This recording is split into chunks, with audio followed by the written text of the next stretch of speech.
Salmo 121. Levanto os meus olhos para os montes e pergunto: de onde me vem o socorro? O meu socorro vem do Senhor, que fez os céus e a terra. Ele não permitirá que você tropece e seu protetor se manterá alerta. Sim, o protetor de Israel não dormirá, ele está sempre alerta. O Senhor é o seu protetor como sombra que o protege. Ele está à sua direita de dia o sol não o afetará, nem a lua de noite. O Senhor o protegerá de todo o mal, protegerá a sua vida, o Senhor protegerá a sua saída e a sua chegada, desde agora e para sempre. Amém. Senhor, muito obrigado por sua palavra.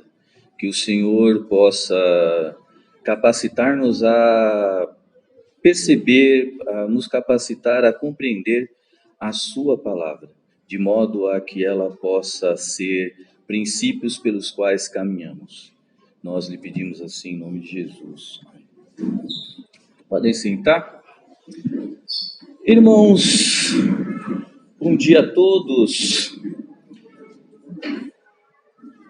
Este salmo, ele faz parte do que poderíamos chamar de um inário de bolso do povo hebreu.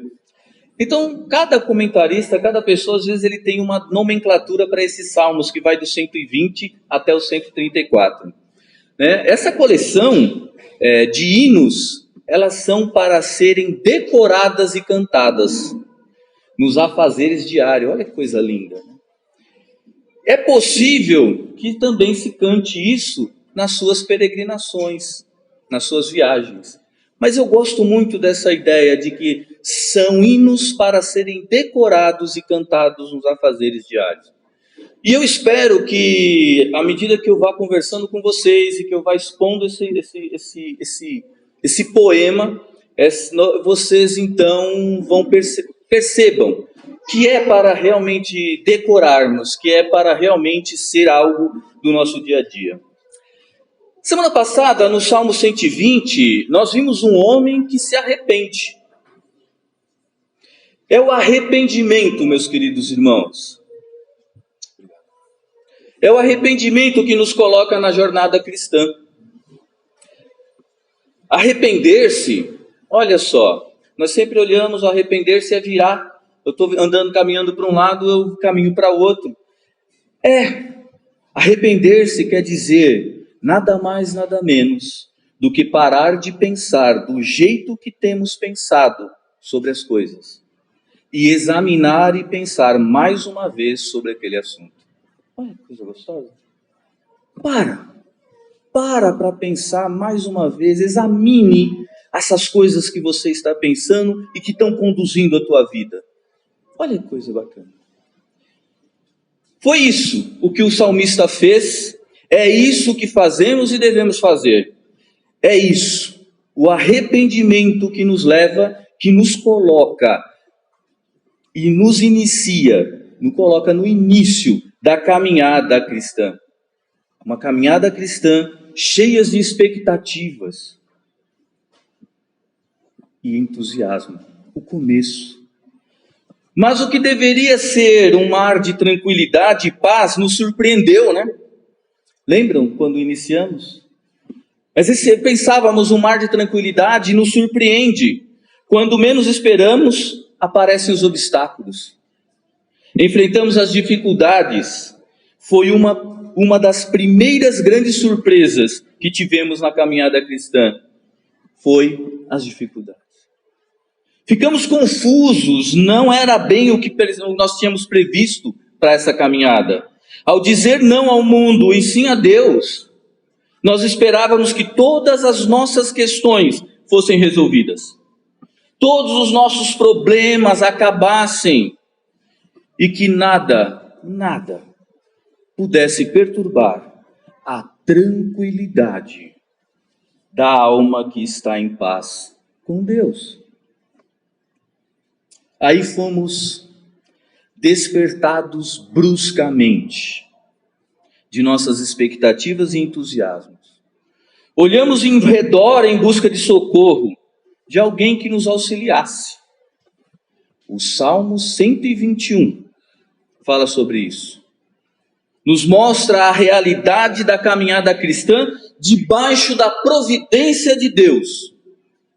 Ele apresenta para nós 3 possibilidades de mal sofrida pelos viajantes e detalha quem é o nosso socorro.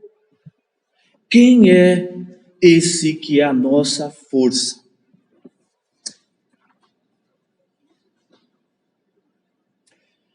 Primeiro mal, nos versos 3 e 4, uma pessoa que viaja a pé, o caso dos israelitas, né? Pode a qualquer momento pisar numa pedra em falso e torcer o tornozelo. No caso aqui nós estamos falando dos salmos de romagem, aqueles salmos dos viajantes. Então eles estavam em peregrinação rumo à cidade de Jerusalém. E as estradas eram, por mais bacaninhas que elas fossem, elas eram estradas de pedra. Então, um dos primeiros mal que é percebido pelos viajantes, né, pelos israelitas, é que eles poderiam a qualquer momento pisar numa pedra em falso e torcer o tornozelo. Para nós cristãos hoje, isto pode significar o quê? Que em nossa vida enfrentamos dificuldades e obstáculos que podem nos machucar gravemente. O segundo mal apresentado aqui, nós vemos no verso 5 e 6, uma pessoa a pé, expostas por muito tempo a um sol muito quente, pode chegar a desanimar de insolação. Para nós hoje, isso pode significar a dureza da vida, que produz dificuldades e nos enfraquece, desanima e nos desfalece, muitas vezes. O terceiro mal, nos mesmos versos 5 e 6, uma pessoa viajando grande distância a pé sob a pressão da fadiga e da ansiedade, pode ficar doente emocionalmente, o que era descrito pelos antigos como ficar aluado, por isso sobre a lua. Para nós hoje isso tem o sentido de uma vida cheia de inquietações, uma vida, inquietações que ocasionam em nós, é ocasionada em nós, por conta das nossas muitas ocupações e muitas preocupações, que nos levam muito claramente, mas para nós que estamos envolvidos muitas vezes nessas ocupações e nessas preocupações, elas nos levam ladeira abaixo para uma situação de desligamento de tudo e de todos, e ficamos ressentidos, deprimidos e solitários. Em referência a esses perigos, o Salmo diz no verso 3, Ele não deixará que você tropece, Deus é o seu guardião. Nos versos 5 e 6 diz, cobrindo da insolação, o fortalece, e protegendo do aluamento da lua, ele o aquieta. Bom, o que está escrito nesses versos bate com nossas expectativas de vivermos um mar de tranquilidade e paz, onde os cristãos nunca torcem o tornozelo, os cristãos nunca enfrentam obstáculos e dificuldades, nunca sofrem insolação, ou seja, nunca perdem a sua força e desanima. Esses versos 3 e esse ponto do 5 e do 6, eles nos levam a confirmar exatamente aquelas nossas expectativas e entusiasmos iniciais. Por que então não se confirmou isso?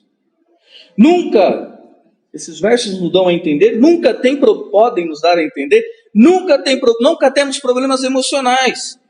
Nós estamos sempre tranquilos e serenos. Nós somos agora uma vida que tem paz com Deus. Por que então essas nossas expectativas não se concretizaram? Por que então as primeiras grandes surpresas que tivemos na caminhada cristã foram os obstáculos e as dificuldades? O Salmo 121 é uma voz mansa, que diz de forma bem gentil e bondosamente que estamos errados quanto à maneira em que estamos vivendo a vida cristã. E então, de um modo muito simples, nos mostra a maneira certa. É isso que nós vamos falar nesse salmo. Falsas expectativas e necessidades idealizadas da vida cristã têm feito muitos de nós acreditarmos em um falso evangelho. Muitos discípulos de Cristo, ao iniciarem uma vida cristã, passam a acreditar que quando dizemos não ao mundo e sim a Deus, todas as nossas questões são resolvidas, todos os nossos problemas acabaram. E que nada pode perturbar a tranquilidade da alma que está em paz com Deus. Passamos a acreditar que nós cristãos somos parte de um grupo privilegiado de pessoas que não sofrem acidente, não discute com o seu cônjuge, não são mal entendidos pelos seus familiares e amigos, não têm dificuldade nenhuma de lidar com filhos difíceis e desobedientes.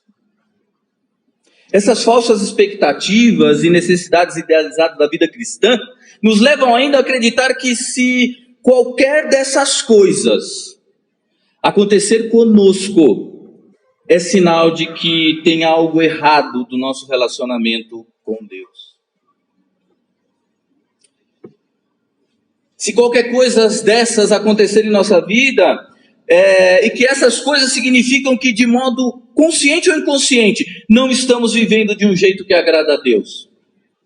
Afinal, essas coisas difíceis estão acontecendo conosco.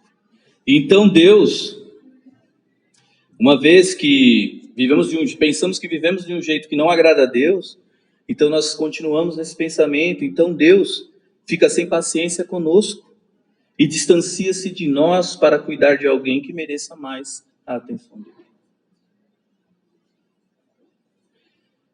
Essas falsas expectativas, essas necessidades idealizadas da vida cristã nos levam a caminhar nessa direção. Cheios de falsas expectativas e necessidades idealizadas da vida cristã, acreditamos em um evangelho falso.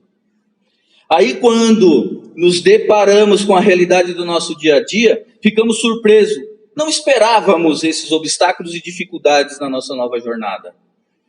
Percebemos que não é possível cumprir essa jornada diante dessas dificuldades. Não é possível cumprir essa jornada sozinho, então olhamos em redor em busca de socorro. Alguém que nos auxilie e temos a certeza de que nosso socorro vem do alto. É impressionante que mesmo acreditando em um falso evangelho, meus queridos, nós, discípulos do Senhor, nós olhamos e temos clareza de que o nosso socorro vem do alto. Aí vem o verso 1 desse Salmo 125, que diz assim: eleva os meus olhos para os montes. E aí aqui vem a questão muito importante. Será que a minha força vem dos montes? O povo hebreu, quando olhava para as montanhas, via um cenário de majestade, força e firmeza. E mais do que isso, eles viam uma grande quantidade de postes ídolos, indicando a localização de cultos pagãos, que eram praticados no alto dos montes, onde eram oferecidos remédios, proteção, feitiços e encantamentos contra todos os perigos da estrada. Olha que legal. Eles então tinham clareza, o meu socorro e a minha força vêm do alto. Eles olham para o alto. Eles veem isso, meus queridos. Estão em primeiro plano praticamente. Você teme o calor? Vá ao sacerdote do sol e pague pela proteção. Teme a influência maligna da lua? Vá ao sacerdote da lua e compre um amuleto. Está assombrado pelo demônio do pedregulho debaixo do seu pé? que pode fazê-lo tropeçar? Vá ao santuário e aprenda a fórmula mágica para impedir danos. Diante de toda essa visão, a pergunta permanece: será que a minha força vem dos montes? Será que a minha força vem daqui, dessas coisas? Aí a pergunta no mesmo versículo, e pergunto: de onde me vem o socorro? Essa é a pergunta no verso. De Baal?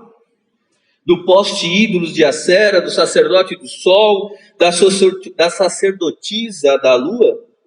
Esta é a espécie de coisa que um hebreu, tendo partido no caminho da fé há 2.500 anos, teria visto nos montes.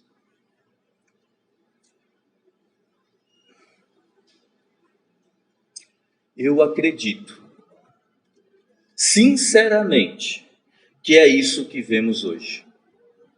Todo discípulo de Jesus Cristo que se depara com obstáculos e dificuldades em sua caminhada percebe que não é possível cumprir a sua caminhada sozinho. Então ele olha em redor em busca do socorro e ele vai olhar para cima. Ele vai olhar para cima e sabe que é de cima que vem o socorro. E ao erguer os olhos para cima, ele vê os montes, onde estão sendo oferecidas ajudas instantâneas e numerosas ajudas. Percebemos que não é possível cumprir a nossa jornada sozinho, então olhamos em redor buscando socorro. Alguém que nos auxilie e temos a certeza que o nosso socorro vem do alto. Meus queridos, elevo os meus olhos para o monte. As falsas expectativas e necessidades idealizadas da vida cristã pode ocasionar muitos e muitos danos para a nossa vida. Agora, dificuldades e necessidades, eu olho, elevo os meus olhos para os montes. Será que nos dias de hoje é assim como era para o povo hebreu? Ao olharmos para cima, vemos um cenário de majestade, força, firmeza e solidez. Mais do que isso, assim como os hebreus, também vemos hoje uma infestação de postes ídolos nos prometendo que evitarão que pisemos em falso, ou seja, nos prometendo que eliminarão os obstáculos e dificuldades em nossa jornada cristã. Para que isso ocorra, basta apenas que nós façamos o seguinte: procuremos sucesso acadêmico. Se você dedicar grande parte de sua vida para a obtenção deste e daquele diploma ou certificado, você terá sucesso acadêmico. E com isso você terá reconhecimento de todos pelos seus títulos e poderá liderar o caminho com os pés firmes e livre das pedras soltas. Seu caminho será mais seguro. Sucesso profissional: se você dedicar o melhor do seu tempo, do seu esforço, da sua vida, você terá segurança em sua jornada, sem preocupações em torcer seu tornozelo no meio do caminho. Você terá mais segurança. Sucesso em seus relacionamentos: siga a tendência, a moda. Se você se vestir com aquele modelo ou marca de roupa, se você for assim como aquela artista, como aquele famoso, você estará mais seguro, poderá caminhar com mais firmeza, evitará os obstáculos e as dificuldades do caminho. Sucesso contra a pressão: você tem que ser isso. Faça o seguinte: busque um coach, um treinador. Coach é treinador. E aí então, no sentido treinador aqui, você vai buscar no sentido daquele que tem a receita pronta. Ou seja, procura-se um coach na busca de atalhos no caminho, como fazer a sua vida funcionar, dar certo. Qual os 10 passos para um casamento feliz? Assim como maneiras de alcançar o sucesso profissional. Se você buscar esse coach, não é um treinamento que o pastor André falou aqui: eu preciso aprender alguma coisa e ir lá. Não é essa a questão. A questão aqui é a busca dos atalhos. Achar que aqui você vai encontrar a força e a motivação para viver a sua vida.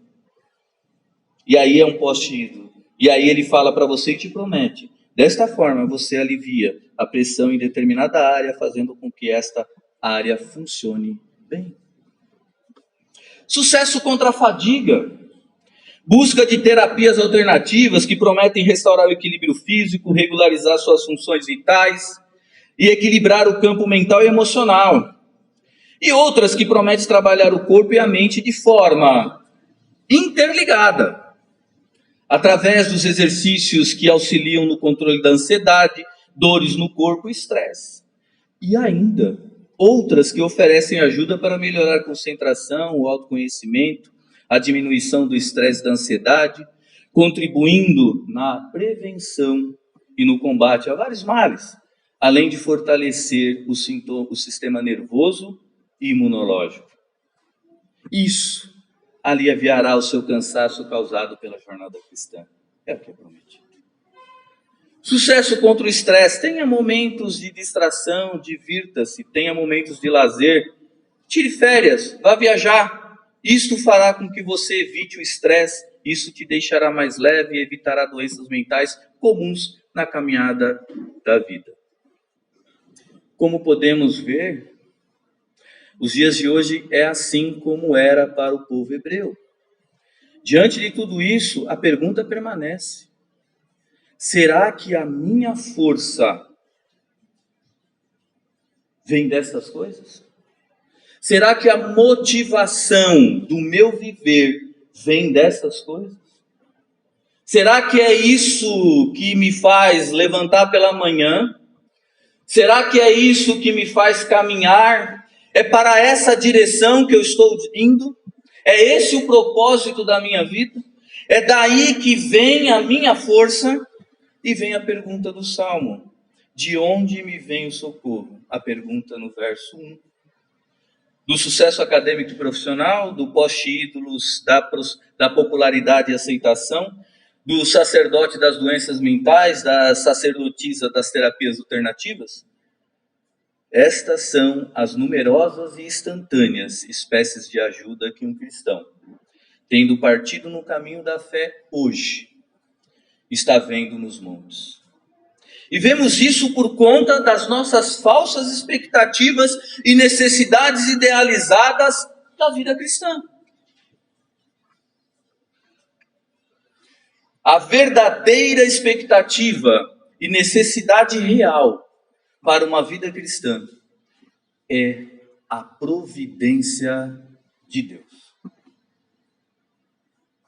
Providência de Deus, meus queridos irmãos, é a ação de Deus, a ação que Deus realiza com o propósito de fornecer meios para que estejamos cada vez mais parecidos com Cristo Jesus. Providência de Deus é a ação que Deus realiza com o propósito de fornecer os meios para que estejamos cada vez mais parecidos com Cristo Jesus. O Salmo 121 é dirigido àqueles de nós que, desconsiderando Deus, procuram tudo em nossa volta e fazem longos caminhos em busca de corrigir seus problemas e dificuldades. Voltemos ao Salmo. A pessoa iniciada na vida de fé cai em problemas. Procura em volta o auxílio, eleva os olhos para os montes e faz uma pergunta: minhas forças vêm do monte?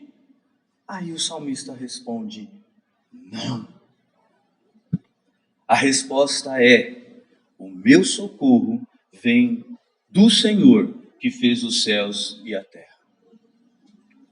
Olhar para os montes em busca de socorro acaba em desapontamentos. São coisas passageiras, mudam facilmente. Apesar de toda a majestade, apesar de toda a sua majestade e beleza, toda a sua força e firmeza, eles são apenas montes. São coisas que só fazem sentido nesta vida, são perecíveis. E apesar de todas as suas promessas de segurança contra os perigos da estrada, todos os atrativos de seus sacerdotes e sacerdotisas são, afinal de contas, mentiras. Grandes mentiras. E assim o Salmo 121 diz não. O Salmo 121 diz não, e ele rejeita um culto à natureza, um culto ao cientificismo, que afirma a superioridade da ciência sobre todas as outras formas de compreensão humana da realidade. Rejeita uma realidade, uma religião de estrelas e flores, que afirma que a salvação depende de si mesmo, de seus semelhantes e de sua relação com o universo. Rejeita uma religião que aproveita o melhor daquilo que encontra nos montes, a mistura de diversas religiões. A religião cristã, ela é exclusivista. A verdade, a vida é uma pessoa.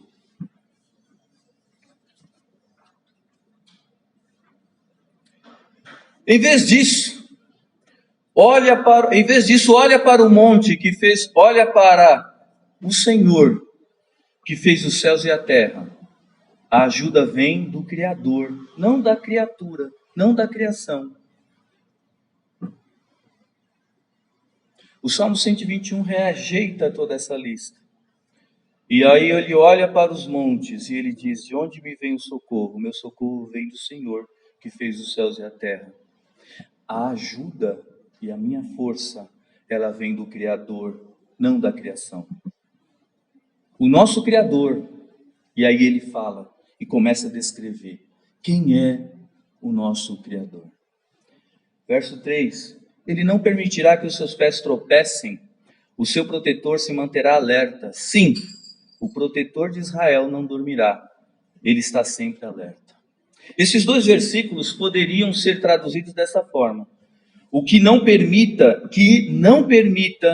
que os teus pés vacilem, que não cochile aquele que te guarda. É certo que não cochila nem dorme o guarda de Israel. O Criador está sempre acordado, ele nunca cochila nem dorme. No verso 5, o Senhor é o seu protetor, como sombra que o protege, ele está à sua direita. Aqui a vigilância protetora de Deus, a vigilância protetora vai se desenvolvendo numa série, a partir daqui, no Salmo. A vigilância protetora de Deus, ela vai se desenvolvendo numa série de extremos, que representa a oscilação da existência humana. Sol e lua, dia e noite, entrada e saída, agora e sempre. Dia, no verso 6, de dia o sol não ferirá, nem a lua de noite. O sol e lua, meus queridos irmãos, sol e lua são os senhores do dia e da noite, símbolos elementares da vida e da morte, são o acordado e o sono, o trabalho e o descanso. Eles podem ser benéficos, mas também podem provocar danos. O sol pode matar de insolação e a lua fazer de nós lunáticos. Uma única sombra protege. Uma sombra única nos protege. De ambos os inimigos em suas duas zonas temporais, dia e noite. Dia e noite são movimentação do tempo, seu giro periódico de todos os dias. Uma única sombra nos protege de dia e de noite. No verso 7 e 8, o Senhor o protegerá de todo o mal, protegerá sua vida, o Senhor protegerá sua saída e sua chegada.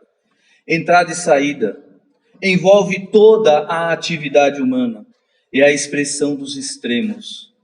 Saída do trabalho e entrada em casa, projetos começados e concluídos, saída do nascer e entrada no morrer. O guardião protege a porta. Ele guarda a entrada e a saída. Esse é o Criador dos céus e da terra. Esse é o Deus protetor. Esse é o Deus providente.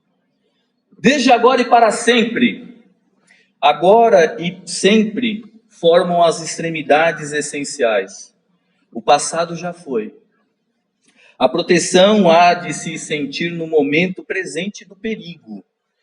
E tem que estar seguro, tem que estar assegurada essa proteção para o futuro.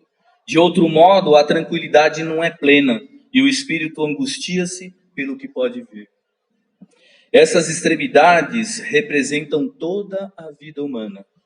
Enquanto a existência do homem acontece no ir e vir, o homem pode confiar-se nesse vai e vem da vida. Porque o Senhor guarda esse vai e vem. Deus vela e guarda. Alternâncias, vai e vem da vida, extremos, início e o fim da vida. O Senhor, Deus, vela e guarda.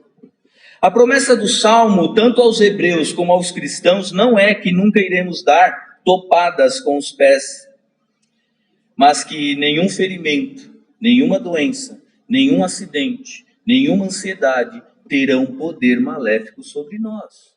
Isto é, poderá nos separar dos propósitos de Deus para nós.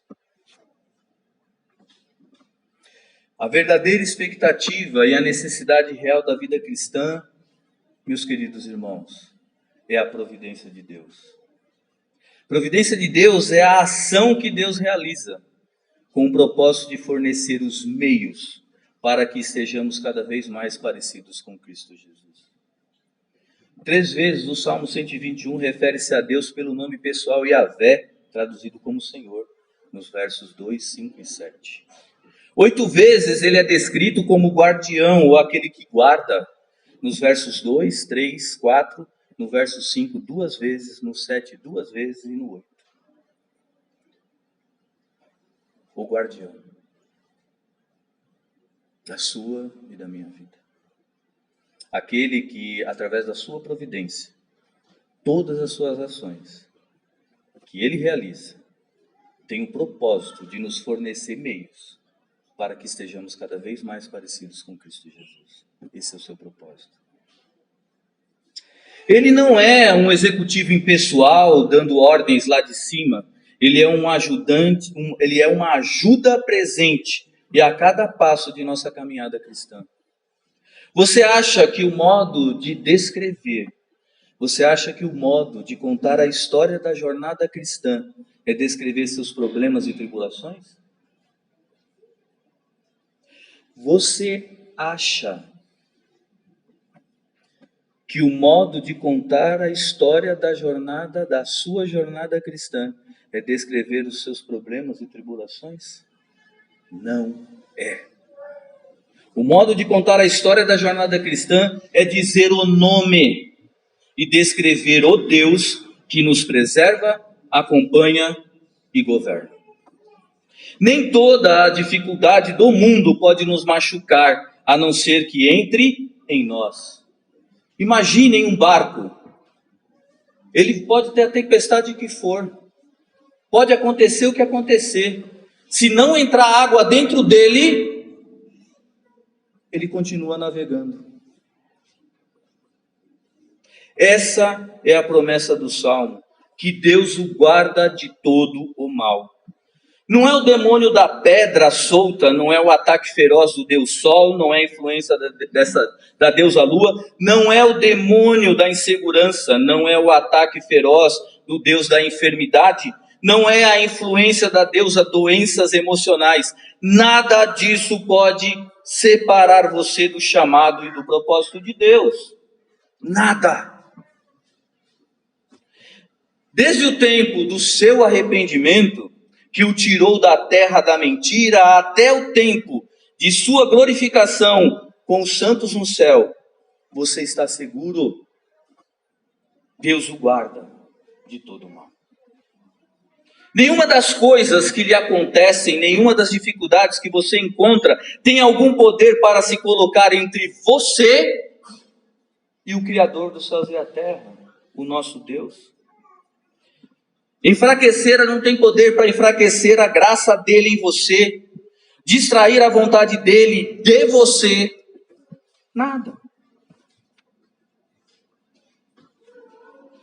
Agora, o único erro sério que podemos cometer quando vem a doença, quando a ansiedade ameaça chegar, quando o conflito perturba nossos relacionamentos com os outros, é concluir que Deus se cansou de cuidar de nós. Que Deus desviou a sua atenção para cristãos mais empolgantes, ou que Deus se aborreceu de nossa obediência vacilante e decidiu deixar-nos lutar sozinho por um tempo. Ou que Deus está muito ocupado cumprindo uma profecia em algum lugar do mundo e, portanto, Ele está sem tempo para você no momento. Este é o único erro sério que podemos cometer. É o erro que o Salmo 121 evita. O erro de supor que o interesse de Deus por nós se modifica de acordo com o nosso humor espiritual. O grande perigo do discipulado cristão é que nós tenhamos duas religiões. Um evangelho glorioso e bíblico, que nos liberta do mundo, que na cruz e a ressurreição de Cristo nos torna a eternidade viva em nós. Um evangelho magnífico de Gênesis e Apocalipse. Esse é um. E um outro. Uma religião do dia a dia com a qual organizamos a nossa semana, a nossa vida entre horas de sair do mundo e a chegada do céu. Uma outra religião que organiza a minha vida. Dessa forma, guardamos o evangelho do domingo para as grandes crises da existência, para as trivialidades do dia, as horas em que nos bate uma certa insegurança para realizar alguma tarefa, ou quando uma indisposição física ou mesmo um desânimo nos acomete, ou a ansiedade e o estresse nos atinge. Para isso nós usamos a nossa religião do dia a dia. Pegamos o conselho de um amigo, a coluna do nosso comentarista predileto, a sabedoria alardeada de uma celebridade entrevistada, de uma influencer do YouTube, e praticamos a religião do nosso famoso da internet. Sabemos que Deus,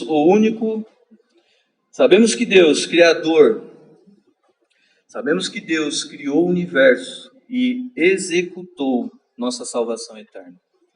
Mas não conseguimos crer que Ele se digne a assistir a novela das nossas tentações e tribulações de cada dia. Então damos o nosso jeito, né? Compramos nossos próprios remédios para isso. Pedir que Ele trate daquilo que nos perturba diariamente é como pedir a um famoso cirurgião que ponha desinfetante em um arranhão. O Salmo 121 diz que a mesma fé que funciona nas grandes coisas, funciona nas pequenas também. Deus de Gênesis 1, que das trevas tirou a luz, é também o Deus do dia a dia hoje, que nos guarda de todo mal. É o mesmo Deus. A coleção de Salmo de 120 a 134 é de hinos para serem decorados e cantados nos afazeres diários, durante nossas viagens a Jerusalém. Lembre-se, estamos em uma jornada rumo a Jerusalém Celestial. E esse Deus que criou os céus e a terra, o Deus que disse que do nada haja e houve, é o mesmo Deus que tem uma preocupação e um cuidado muito particular e pessoal com cada aspecto da nossa vida. Cada um deles, dos menores que sejam, ele se importa. Lembre-se, estamos em uma jornada rumo a Jerusalém. O primeiro salmo a ser cantado é o 120, o arrependimento, que nos colocou na estrada. O segundo salmo a ser decorado e cantado é o 121, a providência de Deus. Com o arrependimento, entramos nessa jornada rumo a Jerusalém, que significa parar de pensar, arrependimento, parar de pensar do jeito que você tem pensado sobre as coisas e examinar novamente ou pensar mais uma vez sobre o assunto. Arrependimento. Agora, arrependidos, vamos iniciar a nossa jornada debaixo da providência de Deus. A verdadeira esperança e a nossa real necessidade para completarmos essa jornada é a providência de Deus. E acreditar na providência de Deus é crer que toda ação realizada por Deus em nossa vida tem o propósito de nos fornecer os meios para que estejamos cada vez mais parecidos com Cristo Jesus. Tudo. Todas as coisas que nos ocorrem. Todas.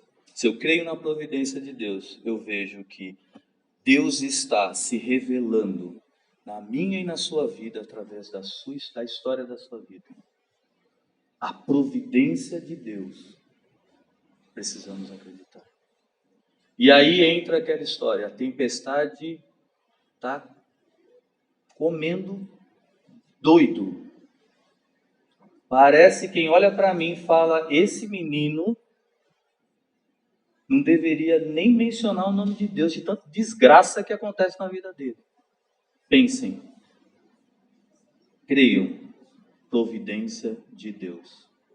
A providência de Deus é crer que toda ação realizada por Deus tem o propósito de nos fornecer os meios para que estejamos cada vez mais parecidos com Cristo Jesus.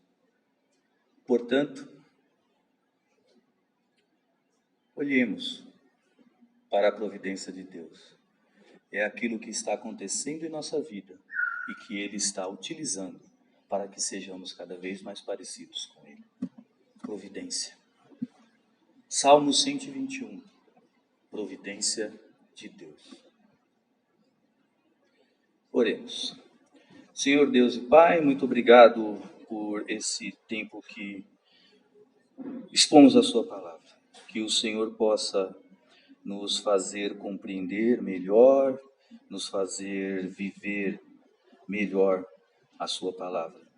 Que o Senhor possa realizar em nossas vidas, de fato, através dos meios que o Senhor mesmo proporcionou a nós, de estarmos cada vez mais parecidos contigo, Senhor, com o teu Filho Jesus.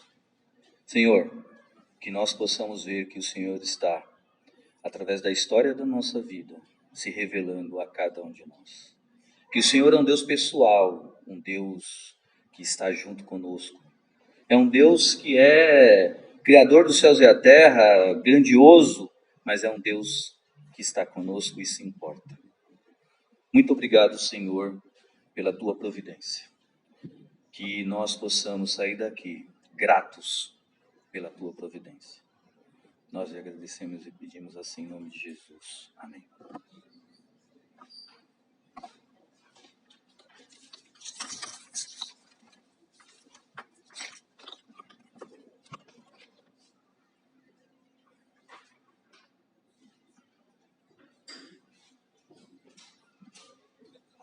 Vamos em pé, irmãos, por gentileza.